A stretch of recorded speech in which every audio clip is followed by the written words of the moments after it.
This is the second video on the many and the none by Bansuri, Taneja and Ashish Kothari. Welcome you to this second video. In the first video we found that variety is something essential to life. We need variety in everything. In the food items we consume, in the cloth we wear, there is variety in quality, variety in color, variety in everything. And not only this, even in human relations you can find that there is variety, because you in the company of your parents you enjoy, you are happy with in their company. This does not mean that you don't need any other company. You also need the company of your friends, you need the company of younger people, you enjoy the company of elderly people also. So all these are essential. Even if you talk about love also, your parents love you, your friends love you, but you are not satisfied with this love. You need a different kind of love. That love, that is, when you get married, you will get love from your wife. You give love to her, but again you will need the love of your parents also. So these are varieties, love from different people, love of different kinds. There is variety in everything. And in this lesson, two authors are talking about the variety in the living organisms. That in the world, living organisms are diverse, and the diversity of living organisms, diversity of plants should be maintained, it should be respected, it should be promoted. Human beings should not be selfish enough just to think of themselves only and to do harm and cause them to get destroyed. That is our sole responsibility. Coming to the next paragraph, let us see. The authors are saying, the word biodiversity is often heard in connection with how it is fast disappearing. The call has been sounded frequently, but if humanity is not careful, we are going to lose the fiber of the planet that makes life possible. Some of us might be familiar with the simile about the sheep that is losing one nut at a time. Each step does not seem to be a significant loss in itself, but lose enough of them and the sheep is surely going to sink. We are slowly and surely losing the species and genes that keep the earth afloat. In time, if we are not able to halt this decline, this ship will sink. There are already signs of this manifested by a series of global changes in climate, hydrological patterns, and other ecological functions that we all survive on. And by the collapse of global fisheries, the desertification of tens of millions of hectares of once productive land, the loss of soil nutrition, and so on. Not all these are caused by biodiversity loss, but such loss is a significant factor in triggering or aggravating these phenomena. So in this paragraph again the authors are telling us the need to preserve biodiversity, to allow all the diverse types of living organisms, including plant, to flourish, to survive, because it is for the sake of our own survival. The word biodiversity is often heard in connection with how it is fast disappearing. People talk about biodiversity a lot. In what connection do they talk about it? They talk about it in connection with the fact that biodiversity is getting lost gradually. The earth is losing its diversity in terms of animals and other living organisms and plants. Different types of plants are getting lost. They are becoming, they are not available nowadays that once used to be. The call has been sounded frequently. What is the call? The call that the earth is losing biodiversity. This call has been sounded frequently. What should we do? The call is that if humanity is not careful, we are going to lose the fiber of the planet that makes life possible. The word fiber here is important. Fiber means that it is a thread-like thing that you often find in vegetables that we eat. In some vegetables there are fiber, and doctors often prescribe us to take fiber food. These fibers in the food item, in the vegetables, they help us in our digestion, in many things in our body. So vegetables having fiber are essential for our body, and the word fiber is used here by the authors to mean that the same is the case, that for the survival of us on the earth also needs fiber. And what is this fiber? This diversity of animals and plant life. This is the fiber of the earth. And if humanity is not careful, we are going to lose the fiber of the planet that makes life possible. This fiber of the planet means this diversity of life on the earth. That is what makes life of all living beings possible, especially life of human beings possible on earth. And if we are not careful, then we are going to lose it. Some of us might be familiar with the simile. There is a simile, a comparison the authors are making. It is a very popular and very beautiful simile. What is the simile? It is about the ship that is losing one nut at a time. Suppose a ship, it is sailing on the sea, and at one time it loses one nut. And then if even any crew member or any passenger on the ship detects it and he reports it, still there are people who may not bother, because they will say that it's a huge thing. Ship is so big a thing that a small nut is removed, it is lost. This will not do any harm to the ship. The ship will still go on sailing. So this is what many people have, this kind of attitude, this kind of thought, that one small nut is gone, but it is not going to harm this big thing. But the thing is that each step does not seem to be a significant loss in itself. Yes, one small nut is lost. This is a small step. This is not going to be a big loss. But the authors are saying, but lose enough of them, and the ship is surely going to sink. If you don't take care when one single nut is lost, you say, a small nut is lost, and ship is a big thing, and in spite of losing one nut, it will still be able to sail well.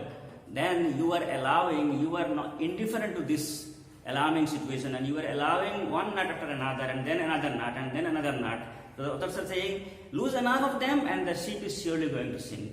If you are not careful, when you find that one single nut is lost, then you are allowing other nuts also to gradually get lost, and then a time will come when a good number of nuts will be lost, and then your ship will be in danger. The same is the case with our life on earth. We are slowly and surely losing the species and genes that keep the earth afloat. Afloat, the word afloat is used because earlier afloat means something moving on water. Earlier the simile is given about the ship. So our life on earth, when the authors are talking about our life on earth, they are saying that we are losing the species of animals, species of plants and genes in such a way that because of their presence, because of their existence on earth, the earth runs smooth. Our life on earth goes smooth. And here the authors are using the word afloat because as if the earth is also a ship, because just a while ago they made a reference to a ship. So the way a ship is afloat, it is running smoothly on water because its nuts are okay. And if one nut after another is going to be lost, then a time will come when the ship will be in danger. The same is the case with us, that the way diversity of animals and plants are getting lost, actually these animals and plants and their diversity keeps the earth afloat, keeps the earth run. In time, if we are not able to halt this decrease in the number of animals and plants, if we are not able to halt, if we are not able to stop this decline, this ship will sink. If we consider the earth as a ship, then this ship will also sink if we don't stop this decline, this decreasing tendency. There are already signs of this manifested by a series of global changes in climate, hydrological patterns, and other ecological functions that we all live on, and by the collapse of global fisheries, the desertification of tens of millions of hectares of once productive land, the loss of soil nutrition, and so on. And the authors are saying that we have started losing one nut after another. This is already manifested. Manifested means it is already visible, it is already made clear. It is quite well known that we have started losing one nut after another. How do we know this? What are the nuts we are losing, and how are we making this earth a dangerous place, like the sheep which is lost a good number of its nuts? There are changes. The author said there is a series of global changes. Yes, there is less of rainfall, there is desertification, there is climatic changes, temperature is increasing, new ailments, illness, new sickness are coming. So the authors are saying that there is a series of global changes in climate. We all know hydrological patterns. It means water bodies. Hydrological patterns means the patterns where water was there. For example, rivers are getting lost, and because of poor rainfall and because of this extreme temperature, these water bodies are getting their identity is being lost. And there are other ecological functions also that we all survive. When we all survive, for our survival we need sufficient amount of rain, we need sufficient amount of water, and we need sufficient amount of forest. But these are getting lost gradually. And by the collapse of global fisheries, the desertification of tens of millions of hectares. This is a very nice expression. Tens of millions of, then you use a noun. Tens of millions of, it means a huge number. A similar expression you will get after a while. Desertification of tens of millions of hectares of once productive land. There are lands which were once productive. They used to produce grain, they used to produce agricultural products. But once productive land has now become deserts. And what is the quantity of such land? The author said that it is tens of millions of hectares of land. Huge amount of land that once used to be productive, that once to produce things, have now become deserts. And the loss of soil nutrition. Soil has started getting its nutrition lost. The soils are not able to allow the plants to grow properly. You often see this thing that you need man-made fertilizer because the soil has lost its natural fertilization ability to produce. So this is the loss of nutrition of soil. Not all these are caused by biodiversity loss. Biodiversity is getting lost, but the author said that yes, all these things that has started happening in recent times throughout the whole world, the author said that not all of them are because of loss of biodiversity, but such loss is a significant factor in triggering. Triggering means in causing or aggravating. Aggravating means making worse those phenomena. Yes, these alarming situations that are the recent signs in the whole world, the author said all of these are not because of the loss of biodiversity, but these things are significant factors in worsening the phenomena. They will definitely play a role in the loss of biodiversity. Then the authors say in the next paragraph, these warnings are not a moment too early, nor are they unnecessarily alarmist. Biodiversity and its loss are not abstract notions unlikely to affect our generation or the one following. Biological diversity is closely tied in to our lives and identities in many ways. The view that the planet is meant to serve only our needs is not tenable. As human beings proud of our ability to think and feel, we should be concerned about the negative impact that this line of thought has had on the rest of the living world. This small paragraph is very significant, very important. The authors are saying these warnings, which warnings? The warnings given in the earlier paragraph, that if human beings do not take care, if they ignore when one nut is lost, it means if they ignore when they see, for example, when you see that climate change has started, there is extreme temperature, there is, during winter season you still find you need the movement of fan in your house. One sign in climatic change, if you don't bother about it, if you ignore it, and you allow other signs to follow, then a time will come when you will find yourself in danger. These warnings are not a moment too early. Don't think that people are thinking too early, it is late, it will happen. Those dangerous situations will come much later. It is not that early. Those people who are complaining, those people who are trying to motivate people, trying to mobilize people and their thought, they are talking too early. No. They are not too early, nor are they unnecessarily alarmist. And they are not unnecessarily alarmist. It means those people who are raising their eyebrow, those people who are putting questions and expressing their concern, they are not speaking something in an alarming language. They are not saying something unnecessary. It is very much necessary. Biodiversity and its loss are not abstract notions. Abstract notions mean just some ideas, some thoughts. No, they are not just some thoughts and ideas unlikely to affect our generation or the one following. Unlikely means not likely. It means not probably not going to do. We should not think that the loss of biodiversity is not going to affect our life or the life of our next generation. We should not think like that, because biological diversity is closely tied in to our life and identities in many ways. we should not say that there is still life going on smoothly, so the loss of biodiversity will not cause that much bad effect on us or our very next generation.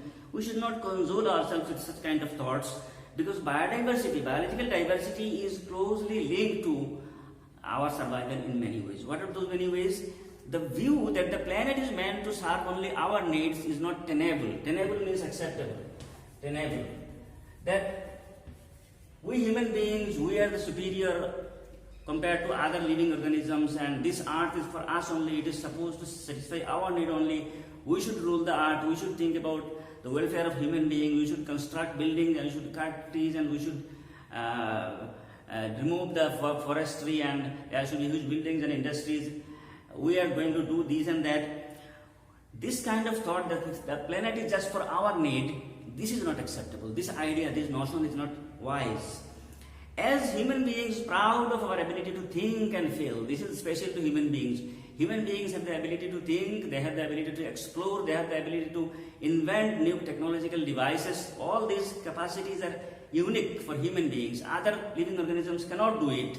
So, as human beings who are proud of having all these special abilities, we should be concerned about the negative impact that this line of thought has had on the rest of the living world. We people have had this kind of thought that this earth is for us only, it should satisfy our need only.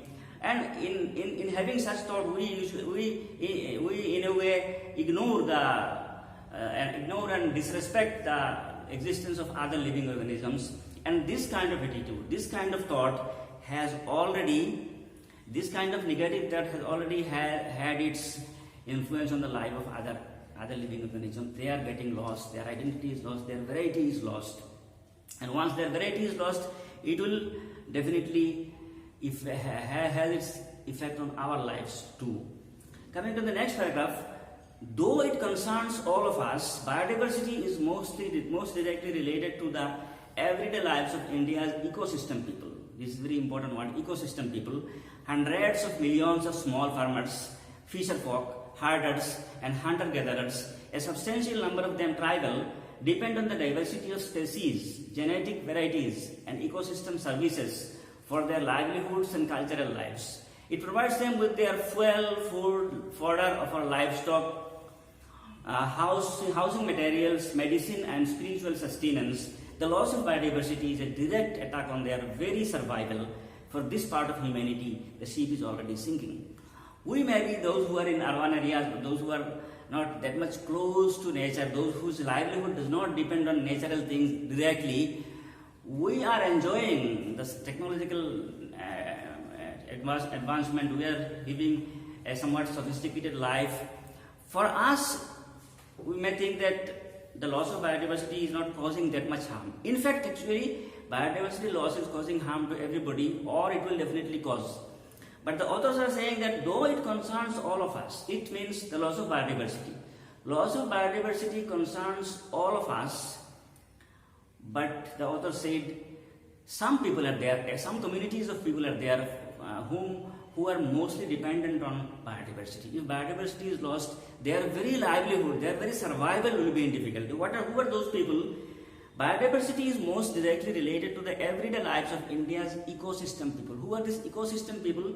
Ecosystem people are those whose life and livelihood depends on different ecosystems like forest and fisheries, etc. Because, for example, if a man is into the fishing activities, he has fishery and he produces fish and he sells them. His business is this. So his life is dependent on ecosystem. There may be there are people who go to the forest, they collect some kind of parts of trees or etc. from forestry, and then they take it and they sell it as a medicine. There are people whose livelihood depend on snakes, they are snake charmers. There are people whose life depends on different kinds of animals and plants. They are called ecosystem people. Hundreds of millions of small farmers. We earlier got tens of millions of, and now we have got hundreds of millions of. You can use these beautiful terms when you want to mean a huge number. Hundreds of millions of, or tens of millions of. Here the authors say hundreds of millions of small farmers, fisher folk, herders, and hunter-gatherers, a substantial number of them tribal, depend on the diversity of species, genetic varieties, and ecosystem services for their livelihoods and cultural lives. So these people, their life is directly dependent on biodiversity. Who are those people? The authors say that they are small farmers, they are fisher folk, I have just told, those people whose life depends on fishing activities, herders, so those who herd animals, and then hunter-gatherers, those people who hunt animals or do fishing, and they preserve some kind of ancient food. And most of them are tribal people. They depend on the diversity of species. If diverse species are there, if genetic varieties are there, and ecosystem services are there, they depend on them for their survival. How do biodiversity help them? How is it essential for their livelihood? It provides them with their fuel. Firstly, from diversity of plants, they get fuel. It provides them food. It provides them fodder for livestock. Fodder means the food for the domestic animals. Is for their livestock like cows and goats, etc. They give them housing materials. They want to construct house. They use trees or they use bamboo, etc. And it provides them medicine. Herbal medicines are there. People go to forest, they collect items and they sell it. You might have seen snake charmers. Their life depends on the variety of snakes. They come and they will just hang the snake around their neck, and there you might have seen women also coming and speaking in a very unique way. By this they want to attract people. Sabjare, majjare, amukjare, tamukjare, they speak in this way and they try to convince people, and there are people among them who are also fraud, that's right. But their livelihood depends on the diversity of animals and the diversity of plants in this way. And even their spiritual sustenance. What is this? There may be someone who is a guru, he will need a cool place, a forest, and he will go there and he will do dhyan, he will maintain silence, and he will try to link his soul with God. So for spiritual sustenance also people need biodiversity. For medicine they need it. For housing materials, for fuel and food. So those people whom the authors call ecosystem people, their life is directly linked with the biodiversity. For us, people like us, maybe biodiversity is not that much closely linked, but it is of course linked. But for such people, it is very much closely linked. The loss of biodiversity is a direct attack on their very survival. If biodiversity is lost, then these people will lose their livelihood, they will lose the source of their income, they will find it difficult to survive. And the author said for this part of humanity, the ship is already sinking. Earlier we got a simile of a ship losing one nut at a time, and human beings, if they are not, those people inside the ship, if they are not concerned about it and they allow the loss of one nut after another, then they will definitely be in difficulty at one time. So for us maybe the sinking is still a faraway thing, but for such ecosystem people, since their life is closely linked to biodiversity, for such people ship is already sinking, because biodiversity has started occurring in a very alarming way. So up to this we have learned that diversity is very much essential in everything. When we find that in everything diversity is needed, this means for our survival on earth, diversity of plants and living organisms should be maintained, otherwise we will find our own life in difficulty. And the authors will continue telling more things on these issues, and we will discuss the next paragraphs, 3 paragraphs remaining in the next video. Wishing to meet you soon with a new video, the last one. Thank you very much.